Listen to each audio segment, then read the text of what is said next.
दोस्तों कुछ वक्त पहले हिंदुस्तान टाइम्स में एक खबर छपी थी जिसमें लिखा था कि भारत ने यूएस से एसएमआर टेक्नोलॉजी का अनफेटर्ड एक्सेस मांगा है। भारत ने साफ साफ कहा था कि अगर यूएस भारत का सच्चा दोस्त है तो भारत को एसएमआर का एक्सेस उसे देना पड़ेगा, जिस पर कुछ वक्त तक अमेरिका की तरफ से कोई भी बयान सामने नहीं आया। लेकिन दोस्तों जब जब दोस्ती पर आती है तो रशिया भारत का साथ देने से कभी भी पीछे नहीं हटता। भारत को एसएमआर टेक्नोलॉजी की सख्त जरूरत थी और वहीं रशिया ने तुरंत एक बड़ा ऐलान कर दिया। हाल ही में एक बड़ी अपडेट निकलकर सामने आई है जिससे ये बात साफ हो जाती है कि भारत की जरूरत को पूरा करने के लिए रशिया ने एक बहुत बड़ा कदम उठाया है। वर्ल्ड अफेयर से जुड़ी इस बड़ी दिलचस्प खबर के बारे में हम आपको इस वीडियो में विस्तार से बताने वाले हैं, तो चलिए इस वीडियो को शुरू करते हैं। दरअसल रशिया यूक्रेन वॉर के चलते रूस अपनी इकोनॉमी को सुधारने के लिए अपने छुपे हुए खजानों को धीरे धीरे करके बाहर निकाल रहा है। पहले उसने क्रूड ऑयल को सस्ता करके पूरी दुनिया के एनर्जी मार्केट को अपने नाम कर लिया और अपनी अर्थव्यवस्था को स्टेबल रखा। तो वहीं अब जिस तरह से ये युद्ध आगे बढ़ता जा रहा है, रूस अपनी बाकी टेक्नोलॉजीज को भी दुनिया भर में बेचना शुरू कर रहा है। दोस्तों स्क्रीन पर आप ANI का आर्टिकल देख सकते हैं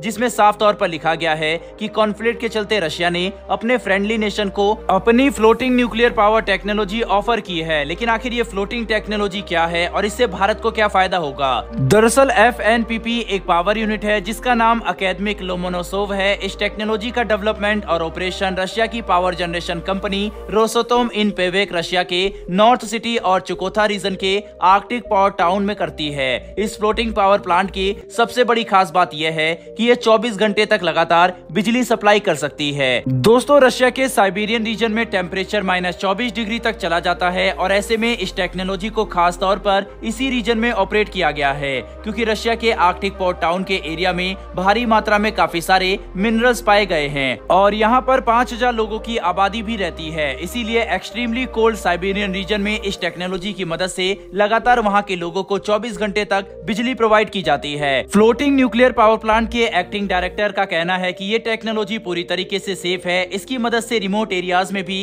इस टेक्नोलॉजी की मदद से 24 घंटे तक बिजली और इस बिजली की मदद से पूरे साल हीट का सप्लाई किया जा सकता है। यह पूरी तरीके से एक रिलायबल एनर्जी सप्लाई है। यह एनवायरमेंट के लिए भी सेफ है और साथ ही साथ रशिया के ऑफिशियल इस फ्लोटिंग न्यूक्लियर पावर प्लांट द्वारा उत्पन्न किए गए न्यूक्लियर वेस्ट को बहुत ही ज्यादा सतर्कता से फेंकने के प्रोसीजर पर ध्यान देते हैं। दोस्तों ये तो बात थी FNPP टेक्नोलॉजी के बारे में। अब पूरी तरीके से आप समझ चुके होंगे कि आखिर रशिया अपनी किस तरह की टेक्नोलॉजी को अपने फ्रेंडली नेशन के साथ शेयर करना चाहता है और इसको शेयर करने के क्या फायदे हो सकता है। दूसरी बात आती है फ्रेंडली नेशन की। जैसा आप आर्टिकल में देख सकते हैं, जब भी रशिया फ्रेंडली नेशन की बात करता है तो सबसे पहले इसमें भारत का नाम शामिल होता है। भारत अपनी traditional nuclear power plant technology को बदलना चाहता है। ऑलरेडी रशिया के साथ कुडमकुलम में भारत न्यूक्लियर पावर प्लांट के ऊपर काम कर रहा है, लेकिन भारत को ऐसे एडवांस टेक्नोलॉजी की जरूरत है जो उनके रिमोट एरियाज में भी बिजली की सप्लाई 24 घंटे तक पहुंचा सके। यानी कि दोस्तों पूरी तरीके से साफ है